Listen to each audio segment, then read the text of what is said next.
L'année 795 marque le début d'un cauchemar pour l'Irlande. Les premiers dracars vikings apparaissent au large des côtes irlandaises, leurs équipages scrutant les monastères isolés comme des prédateurs repérant leur proie. Ces guerriers du Nord ne viennent pas pour commercer ou s'installer. Ils viennent pour piller, détruire et terroriser. Les raids commencent par des attaques éclairs contre les monastères de Rathlin et Lambay. Les moines, hommes de paix dévoués à leurs manuscrits et leurs prières, ne peuvent opposer aucune résistance face à ces géants barbus brandissant haches et épées. Les Vikings découvrent rapidement que ces sanctuaires regorgent de trésors. Calices en or, reliquaires ornés de pierres précieuses et surtout, pas de défense militaire. L'attaque du monastère d'Iona en 806 révèle la cruauté méthodique de ces envahisseurs. 68 moines sont massacrés. Leurs corps jonchent le sol sacré tandis que les Vikings emportent tout ce qui a de la valeur. Cette brutalité systématique pousse les communautés religieuses à construire les premières tours rondes, ces structures de pierre qui permettent aux moines de se réfugier en hauteur quand résonnent les cris d'alarme. Au début, les Irlandais pensent que ces raids ne sont que des incursions temporaires. Ils se trompent lourdement. En 841, les Vikings franchissent un cap décisif. Ils établissent un camp permanent à l'embouchure de la Liffey. Ce campement deviendra Dublin, leur première colonie stable en Irlande. Cette installation change tout. Les Vikings ne sont plus des pillards occasionnels, ils deviennent des voisins dangereux. Ils contrôlent désormais les voies fluviales et peuvent lancer des raids vers l'intérieur des terres. Leur technique de navigation supérieure leur donne un avantage tactique énorme. Ils frappent où ils veulent, quand ils veulent, puis disparaissent avant que les forces irlandaises puissent réagir. Les décennies suivantes voient l'expansion inexorable de leur pouvoir. Waterford tombe en 853, Cork en 915, Limerick suit peu après. Chaque nouvelle colonie devient une base d'opération pour de nouveaux raids. Les Vikings développent un système économique basé sur la capture d'esclaves irlandais qu'ils revendent sur les marchés européens. Vers 950, la situation devient catastrophique pour les royaumes irlandais. Les Vikings contrôlent tous les ports majeurs, dominent le commerce maritime et ont établi un réseau de forteresses côtières. Ils ne se contentent plus de piller. Ils prélèvent des tributs réguliers sur les populations locales et s'immiscent dans les querelles dynastiques irlandaises. Les rois irlandais, traditionnellement divisés en une multitude de petits royaumes rivaux, peinent à s'organiser contre cette menace. Chaque tentative de coalition échoue à cause des rivalités ancestrales. Pendant ce temps, les Vikings renforcent leur emprise, construisant des fortifications permanentes et développant une marine de guerre redoutable. L'Irlande de l'an 1000 ressemble à un territoire partiellement occupé. Les Vikings ne contrôlent peut-être pas l'intérieur des terres, mais ils dominent complètement les côtes et les voies commerciales. Leur influence politique grandit chaque année. Certains rois irlandais doivent même leur rendre hommage et fournir des soldats pour leur campagne. Dans ce contexte désespérant émerge un homme qui va changer le cours de l'histoire irlandaise. Brian mac Sénétig, plus tard connu sous le nom de Brian Boru. Sa naissance vers 941 dans le petit royaume de Thomond, dans l'actuel comté de Clare, ne laisse présager en rien du destin extraordinaire qui l'attend. Le jeune Brian grandit dans l'ombre de son frère aîné Mathgamin, héritier légitime du trône de Thomond.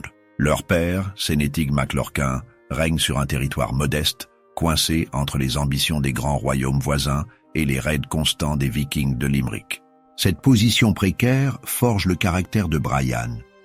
Il apprend très tôt que la survie dépend de la ruse, de la détermination et de la capacité à saisir chaque opportunité. La tragédie frappe la famille quand les Vikings de Limerick lancent un raid particulièrement violent contre leur terre. La mère de Brian périt dans l'attaque, événement traumatisant qui nourrit sa haine féroce contre les envahisseurs nordiques. Ce deuil personnel devient une obsession politique. Brian jure de venger sa mère et de chasser les Vikings d'Irlande. Mathgamin accède au trône en 951 et tente d'abord une approche diplomatique avec les Vikings. Il signe même une trêve avec eux, décision qui horrifie Brian. Les deux frères s'affrontent violemment sur cette question. Brian, bouillant de colère, refuse catégoriquement tout compromis avec les assassins de sa mère. La rupture familiale semble inévitable. En 976, le destin bascule brutalement. Maedgamin est assassiné par Donuban mac Catail, allié aux Vikings de Limerick. Brian, malgré sa position de cadet, revendique immédiatement le trône de Thomond. Ses premiers actes révèlent un tempérament impitoyable. Il traque et élimine méthodiquement tous ceux qui ont participé au meurtre de son frère. La vengeance de Brian commence par la bataille de Sulquat en 968, où il écrase les Vikings de Limerick et leur roi Ivar. Cette victoire lui apporte non seulement une réputation militaire, mais aussi un butin considérable qui lui permet de recruter des mercenaires et d'équiper une véritable armée professionnelle. Brian révèle rapidement des talents stratégiques exceptionnels. Contrairement aux autres rois irlandais qui se contentent de défendre leur territoire, il développe une vision offensive. Il comprend que battre les Vikings nécessite de les affronter sur mer autant que sur terre. Il fait donc construire une flotte de guerre et recrute des marins expérimentés. Sa stratégie politique s'avère tout aussi redoutable que ses capacités militaires. Brian maîtrise l'art de l'alliance temporaire. Il s'allie avec certains ennemis pour en éliminer d'autres, puis retourne ses armes contre ses anciens alliés une fois ses objectifs atteints. Cette approche machiavélique, bien que critiquée par ses contemporains, se révèle d'une efficacité redoutable. En 980, Brian remporte une victoire décisive à la bataille de Bealach Lichta contre une coalition vikings irlandais. Cette victoire établit définitivement sa réputation militaire et attire à lui de nombreux guerriers en quête de gloire et de butin. Son armée grossit rapidement, devenant l'une des forces les plus redoutables d'Irlande. L'année 984 marque un tournant. Brian conquiert le royaume d'Osraige, puis s'empare de Waterford, arrachant ainsi aux Vikings l'un de leurs ports les plus importants. Cette conquête démontre que les positions vikings ne sont pas imprenables et encourage d'autres rois irlandais à reprendre l'offensive. En 999, Brian remporte sa victoire la plus symbolique, la bataille de Glenmama. Cette fois, il ne se contente pas de battre une garnison isolée, il écrase une véritable coalition regroupant le roi de Leinster Mael Morda et Sigtryg Silkbeard, roi viking de Dublin. La victoire est si complète que Dublin elle-même tombe sous contrôle irlandais pour la première fois depuis 158 ans. Cette conquête transforme radicalement l'équilibre des forces en Irlande. Brian contrôle désormais le principal port viking et peut couper leurs lignes de communication avec la Scandinavie. Sa réputation s'étend bien au-delà de l'Irlande. Les chroniques européennes commencent à mentionner ce roi irlandais qui défie avec succès la puissance viking. En 1002, Mael Sechnaill II, le haut roi d'Irlande, reconnaît la supériorité de Brian et lui cède son titre. Cette abdication pacifique évite une guerre civile dévastatrice et fait de Brian le premier, au droit d'Irlande qui ne descend pas de la dynastie des Uineil. Son couronnement à Tara symbolise une révolution politique. L'ancien ordre féodal s'effondre au profit d'un système plus centralisé. L'accession de Brian au titre de haut roi d'Irlande en 1002 ne résout pas tous les problèmes.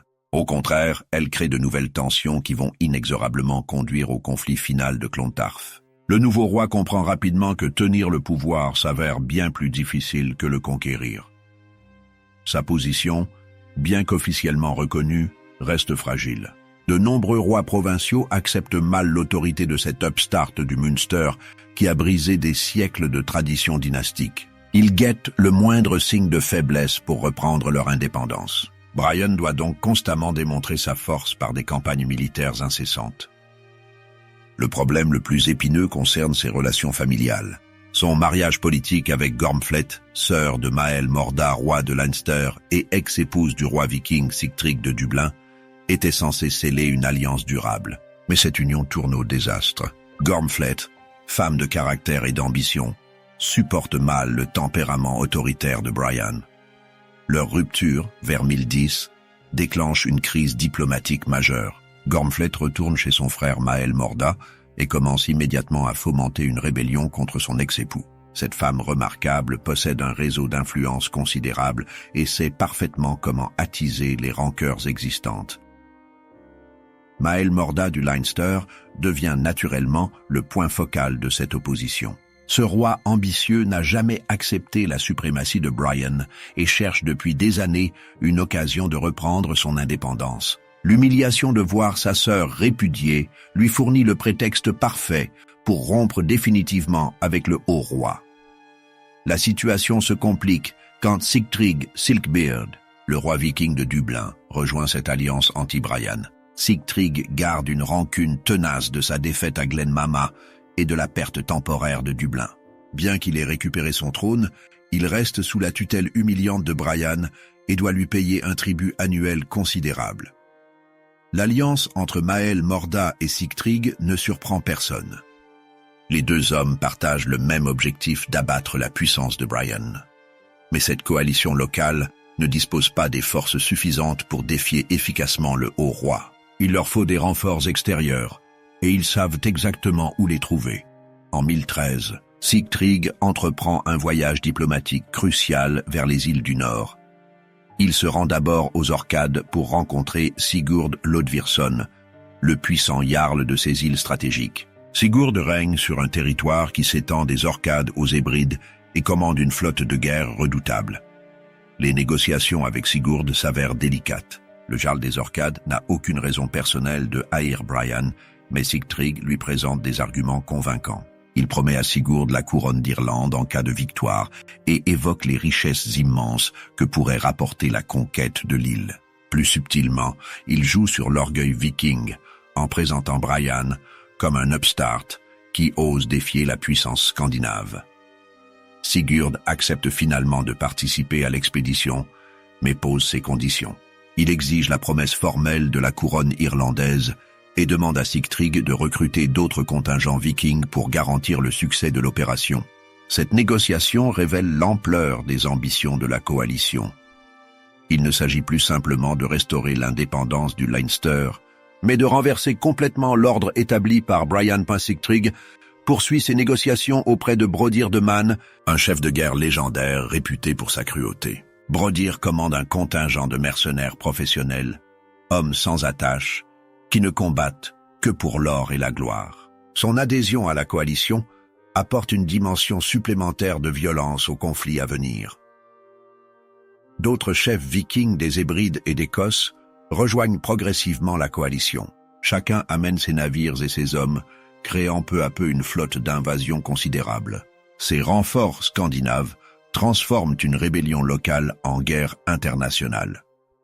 Pour la première fois depuis des décennies, l'Irlande va affronter une invasion viking massive. Pendant ce temps, Brian n'ignore rien de ses préparatifs. Ses espions lui rapportent les mouvements de navires dans les îles du Nord et les négociations secrètes de Sigtryg. Le vieux roi comprend parfaitement l'enjeu. Cette coalition représente la plus grave menace à laquelle il a jamais été confronté. Brian réagit avec sa méticulosité habituelle. Il envoie des émissaires dans tous les royaumes d'Irlande pour rassembler ses alliés. Son fils Murchad mobilise les hommes du Munster, tandis que d'autres messagers se dirigent vers le Connacht et l'Ulster pour recruter des renforts. Même son ancien rival Mael Sechnai accepte de reprendre les armes à ses côtés face à la menace commune. L'hiver 1013-1014 voit les deux camps se préparer fébrilement.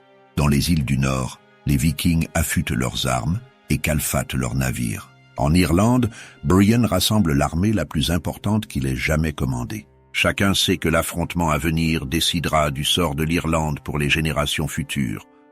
Au printemps 1014, l'Irlande retient son souffle. Jamais dans l'histoire de l'île autant d'hommes ne se sont préparés pour un affrontement unique. Des deux côtés, les préparatifs atteignent une intensité fébrile. Cette mobilisation extraordinaire va donner naissance à la plus grande bataille de l'histoire irlandaise médiévale. Du côté de Brian, la machine de guerre se met en branle avec une efficacité remarquable. Le vieux roi, malgré ses 73 ans, déploie toute son expérience stratégique pour rassembler ses forces. Sa réputation militaire lui permet de compter sur des alliés venus de tout le pays. Les hommes du Munster forment naturellement le noyau de son armée, ces guerriers aguerris qui l'ont suivi dans toutes ses campagnes depuis 30 ans. Murchad MacBrian, fils aîné de Brian, commande ses troupes du Munster avec une autorité incontestée. Ces hommes représentent l'élite militaire irlandaise. Fantassins lourdement équipés, cavaliers légers et archers expérimentés. Ils connaissent parfaitement les tactiques de leur chef et forment une unité cohérente, redoutable.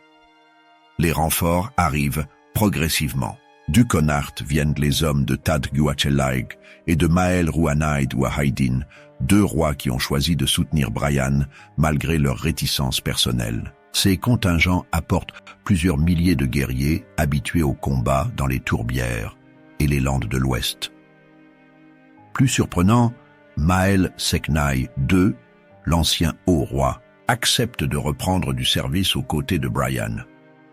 Cette réconciliation entre les 2 anciens rivaux impressionne profondément leurs contemporains. Mael Seknai amène avec lui les guerriers du Meath et de l'Ulster, hommes robustes habitués au combat contre les raids vikings. Brian déploie également une diplomatie subtile pour diviser ses ennemis. Il parvient à convaincre certains contingents vikings de Limerick et Waterford de combattre dans ses rangs. Cette stratégie révèle sa compréhension fine de la situation. Le conflit n'oppose pas simplement Irlandais et Vikings, mais différentes visions de l'avenir politique de l'île.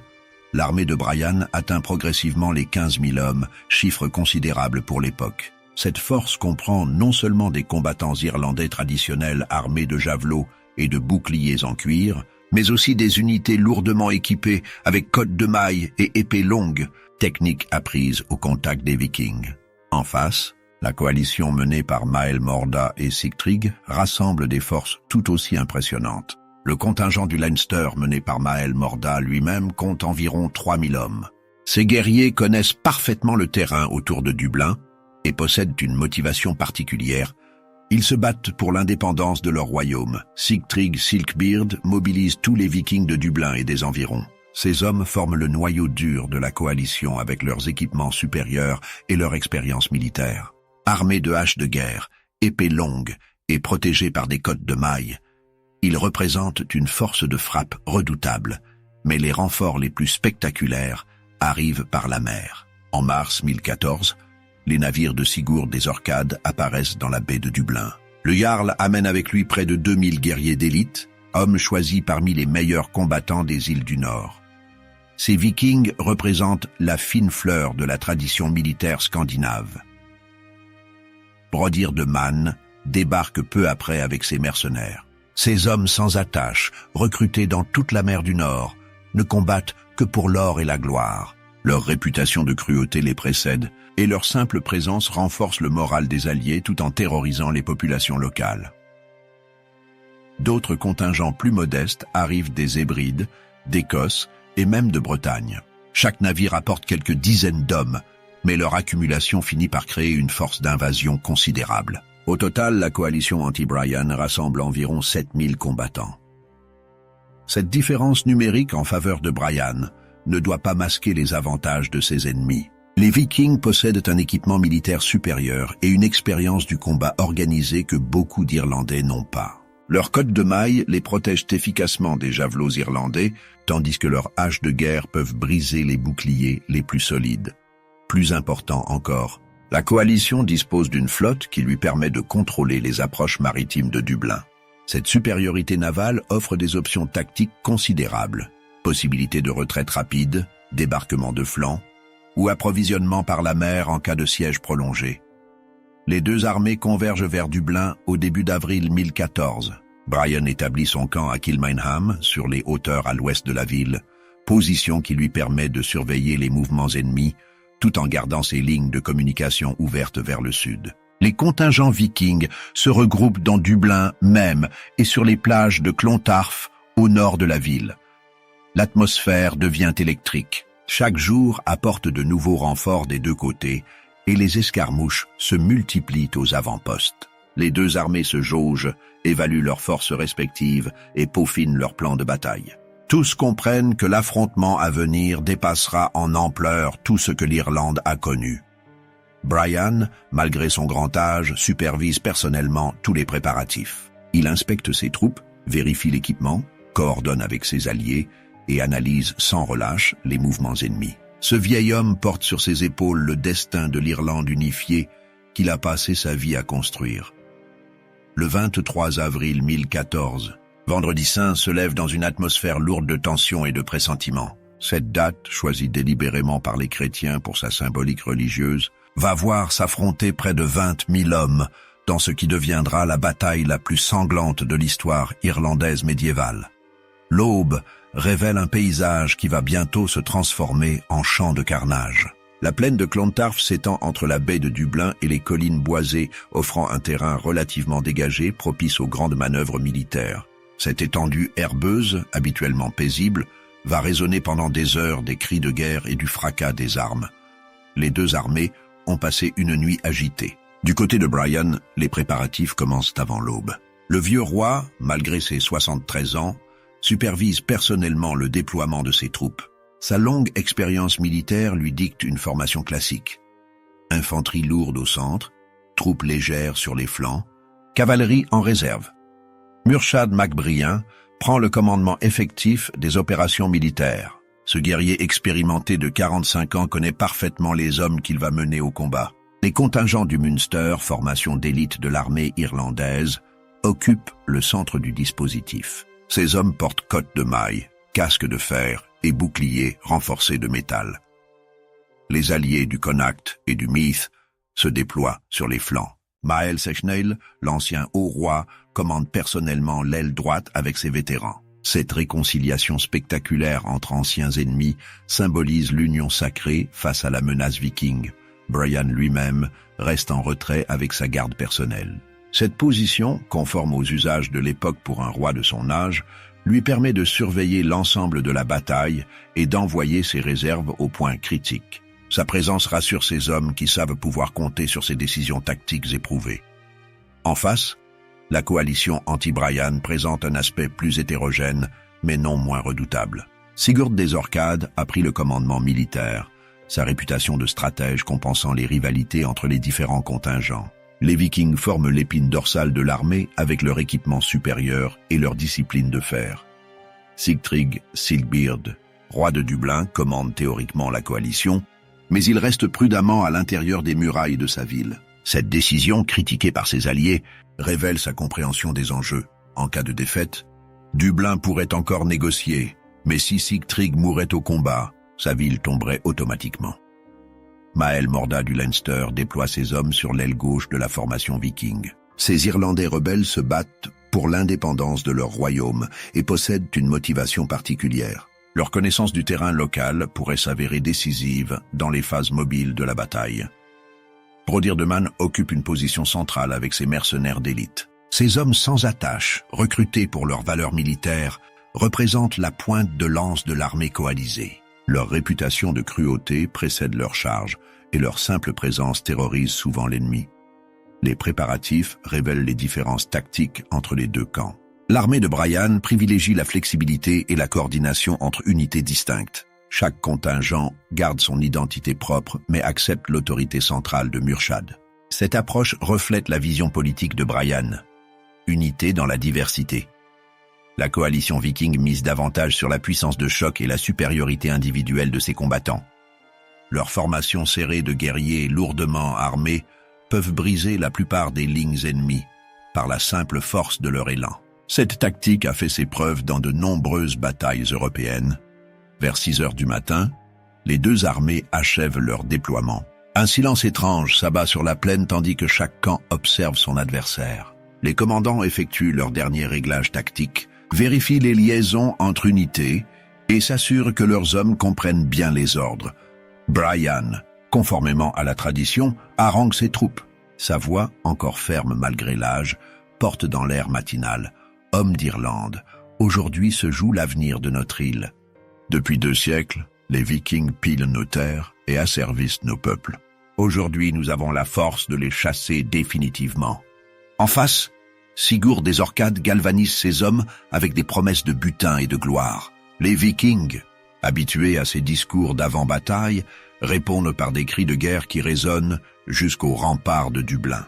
Leurs haches frappent rythmiquement leurs boucliers, créant un vacarme terrifiant. Vers 7 heures, les premiers mouvements commencent. Des groupes d'éclaireurs des deux camps s'affrontent aux avant-postes. Ces escarmouches révèlent les intentions adverses et permettent d'ajuster les dispositifs.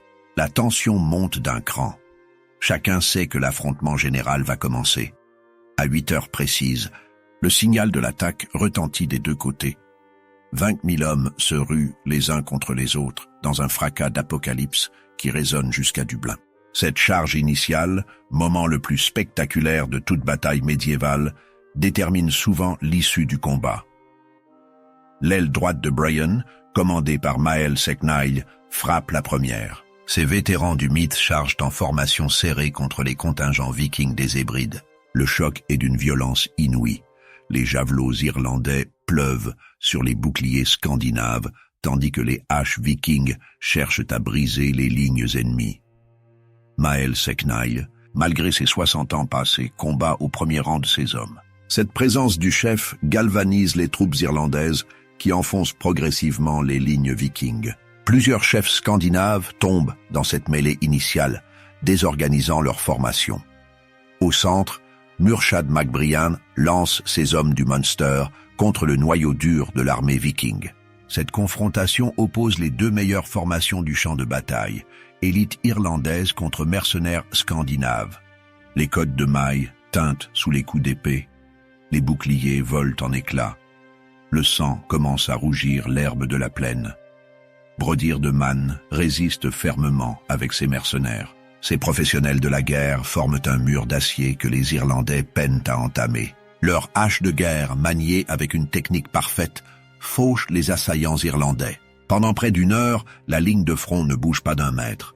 Sur l'aile gauche, la situation tourne rapidement à l'avantage des Vikings. Sigurd des Orcades déploie toute son expérience tactique contre les contingents moins aguerris du Connacht. Ces hommes, habitués au combat naval, excellents dans les corps à corps désorganisés où la technique individuelle prime sur la coordination collective. Les Irlandais du Connacht, malgré leur courage, subissent de lourdes pertes face à l'équipement supérieur des Vikings. Leurs javelots ricochent sur les côtes de mailles scandinaves, tandis que les haches vikings brisent leurs boucliers de cuir. Tadg Uakelaig tombe parmi les premiers, décapité d'un coup de hache, démoralisant ses hommes.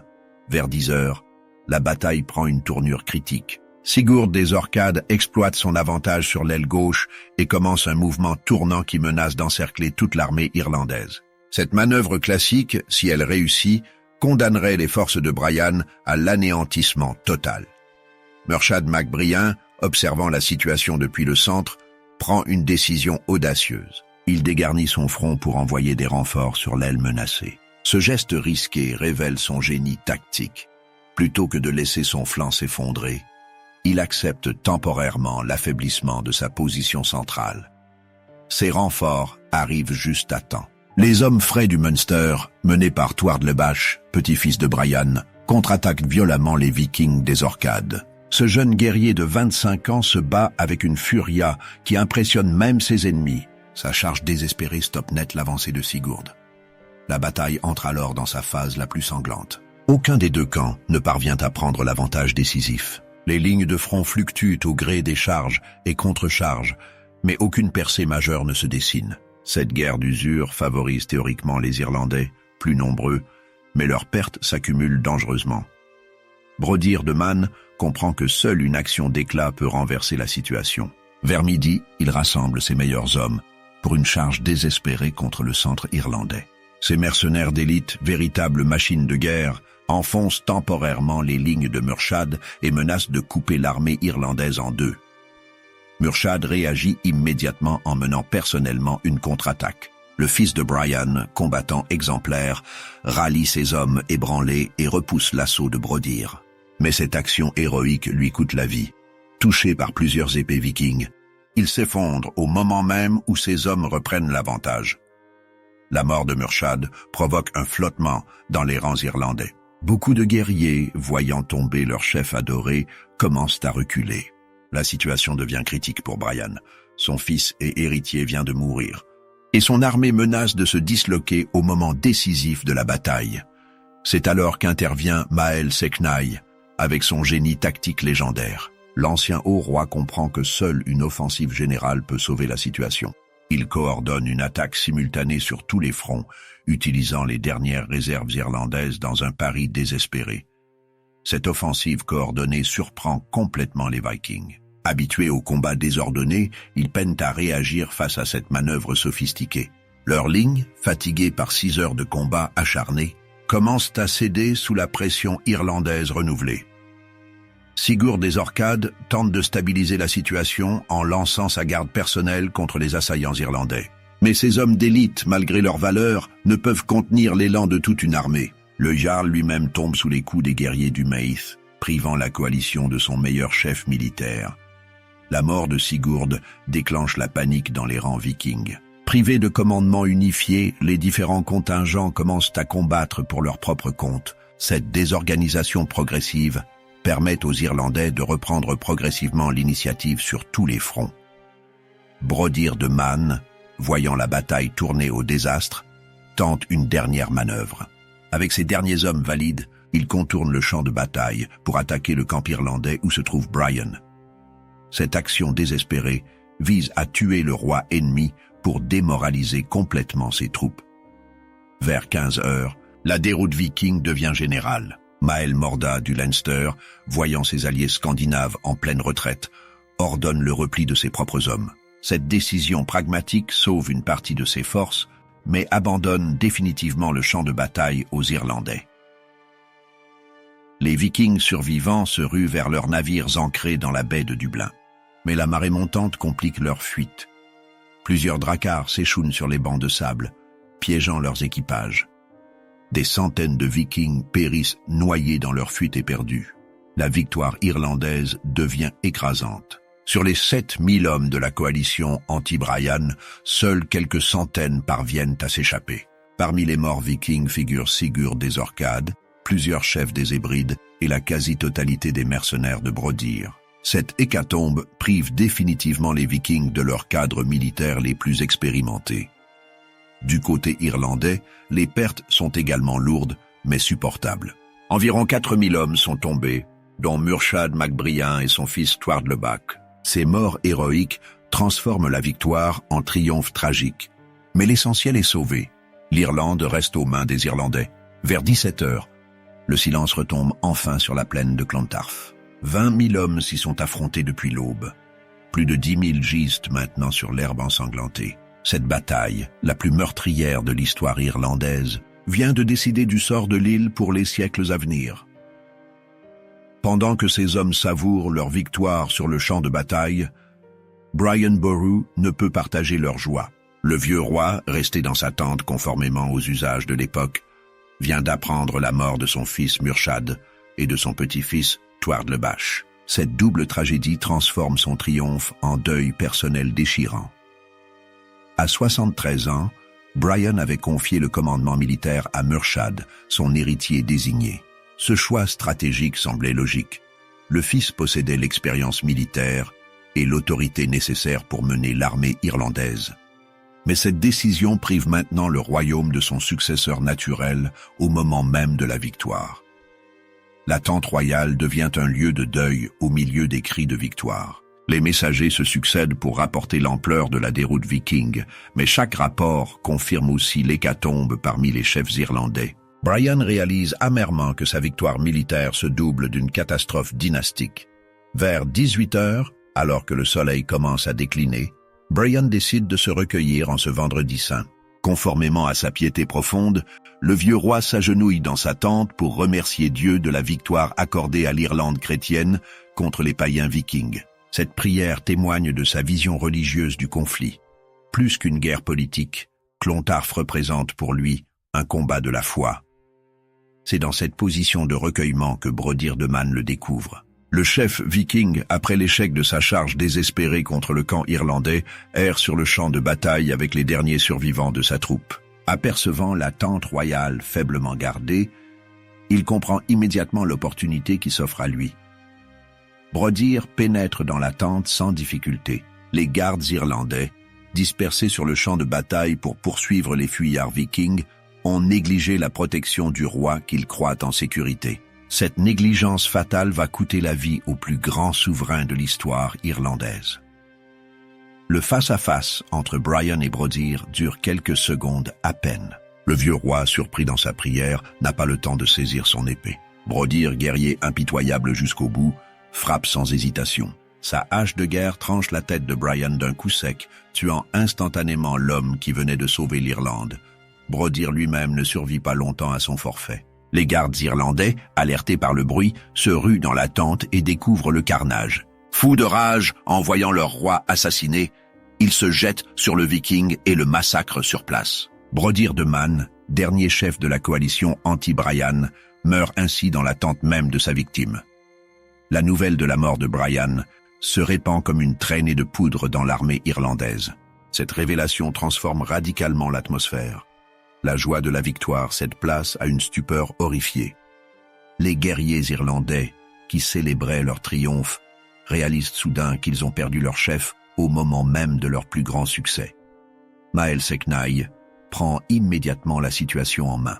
L'ancien haut-roi comprend que l'armée irlandaise, décapitée et démoralisée, risque de se disloquer si personne n'impose son autorité. Il fait rassembler les survivants et organise la retraite vers le sud avant que les Vikings de Dublin ne tentent une sortie. Cette décision pragmatique prive les Irlandais des fruits de leur victoire. Au lieu d'entrer triomphalement dans Dublin et d'achever la destruction de la puissance viking, ils abandonnent le champ de bataille et retournent dans leurs provinces respectives. Cette retraite précipitée permet à Sigtryg Silkbeard de conserver son trône et ses positions. Le corps de Brian est transporté vers le sud avec tous les honneurs dus à son rang. Cette procession funèbre traverse une Irlande en deuil. Partout, les populations sortent pour saluer une dernière fois leur roi libérateur. Brian avait réussi à unifier l'île comme aucun souverain avant lui. Sa mort brutale brise ce fragile équilibre.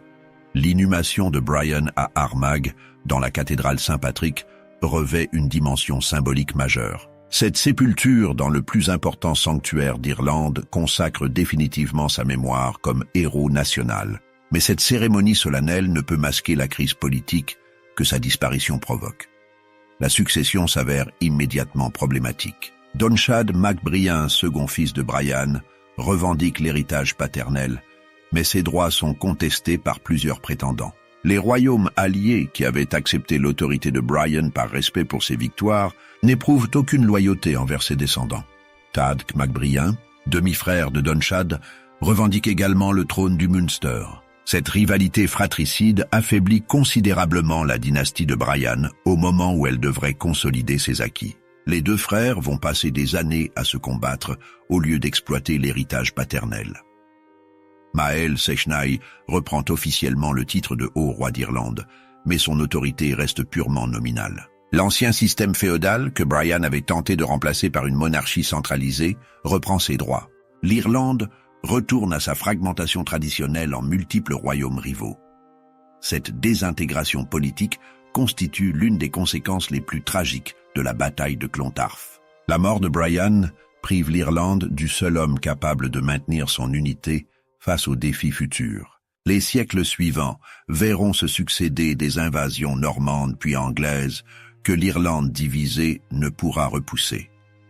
Paradoxalement, la victoire de Clontarf affaiblit durablement l'Irlande en décapitant sa direction politique. Brian avait créé un système de gouvernement personnalisé qui ne lui survit pas. Sa disparition démontre cruellement les limites des monarchies médiévales entièrement dépendantes du charisme d'un seul homme. La déroute de Clontarf marque un tournant décisif dans l'histoire de la présence viking en Irlande. Cette défaite catastrophique prive les Scandinaves de leur meilleur chef militaire et brise définitivement leurs ambitions de conquête territoriale. L'empire viking irlandais, édifié en 2 siècles d'efforts, s'effondre en quelques heures sur les plaines ensanglantées de Dublin. Les pertes vikings atteignent des proportions catastrophiques. Sur les 7000 hommes de la coalition anti-Brian, moins de 500 survivent au carnage.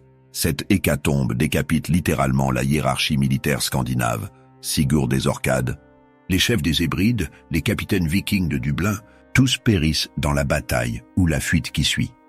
Sigurd Lodvirsson, Jarl des Orcades, incarnait la puissance viking dans les îles du Nord.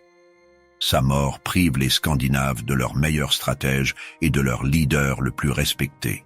Les Orcades perdent ainsi leur capacité d'intervention militaire en Irlande, rompant définitivement les liens qui unissaient les Vikings irlandais à leur base arrière.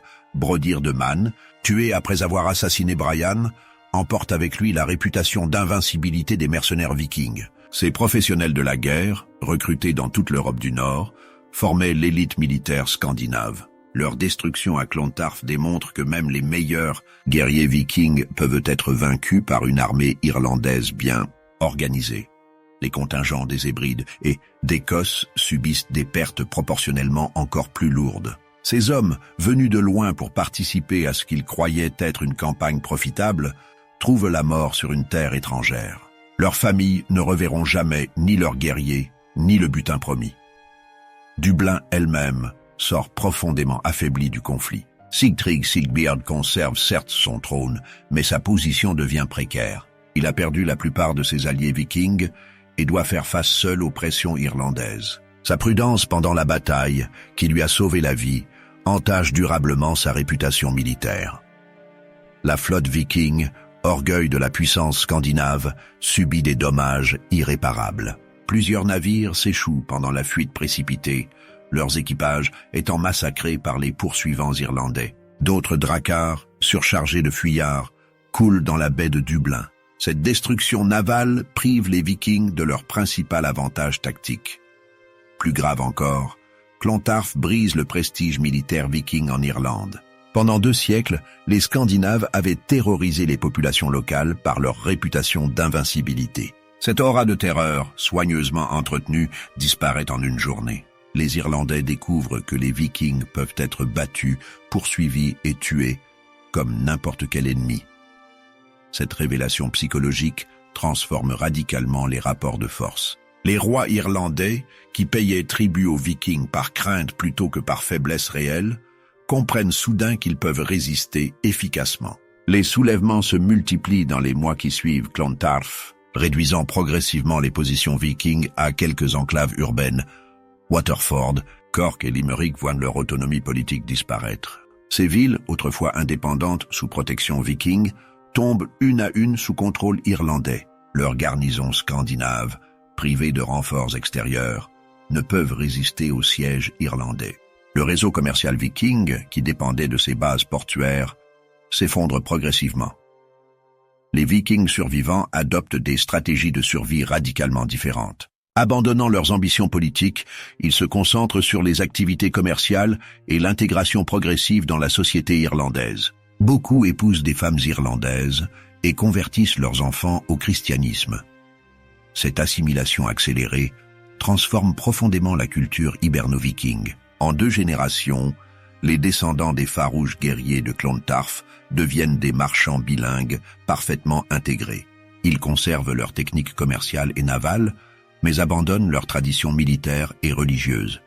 Sigtryg Sigbeard lui-même illustre cette évolution.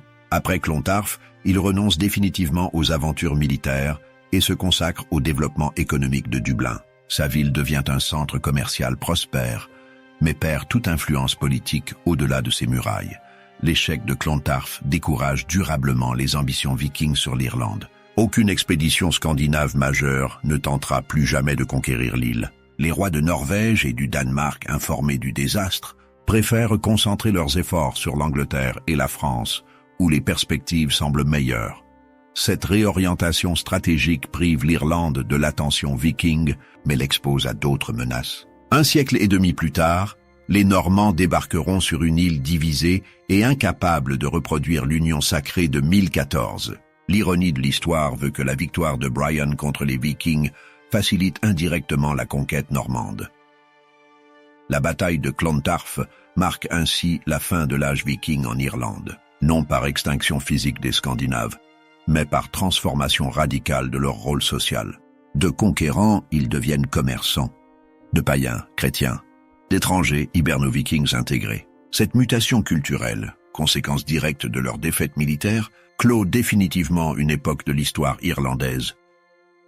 1000 ans après la bataille de Clontarf, l'interprétation de cet événement majeur continue de diviser les historiens. La version traditionnelle, celle des héros nationaux et de la libération, s'oppose désormais à une lecture plus nuancée qui révèle la complexité des enjeux politiques de 1014. Cette réévaluation historique permet de mieux comprendre les véritables conséquences de la bataille. La mythologie nationale irlandaise a transformé Brian Boru en figure christique, sacrifiant sa vie pour libérer son peuple de l'oppression païenne. Cette interprétation popularisée dès le XIIe siècle par les chroniques monastiques, présente Clontarf comme l'affrontement manichéen entre le bien chrétien et le mal viking. Cette vision simplifiée occulte la réalité plus complexe des alliances politiques de l'époque. Car Clontarf n'oppose pas simplement Irlandais et Vikings. Les deux camps comptent des contingents scandinaves et celtiques. Brian lui-même emploie des mercenaires vikings de Limerick et Waterford, fidèles à sa cause depuis des années. Inversement, Mael Morda du Leinster, Irlandais de souche, combat aux côtés des Vikings de Dublin contre le Haut-Roi. Cette complexité révèle la nature véritable du conflit, une guerre civile irlandaise où les Vikings jouent le rôle d'alliés plutôt que d'envahisseurs. Brian ne se bat pas pour chasser les étrangers d'Irlande, mais pour imposer son autorité politique face à des rivaux irlandais soutenus par des mercenaires scandinaves. L'historien Pierre Johannon résume parfaitement cette réalité.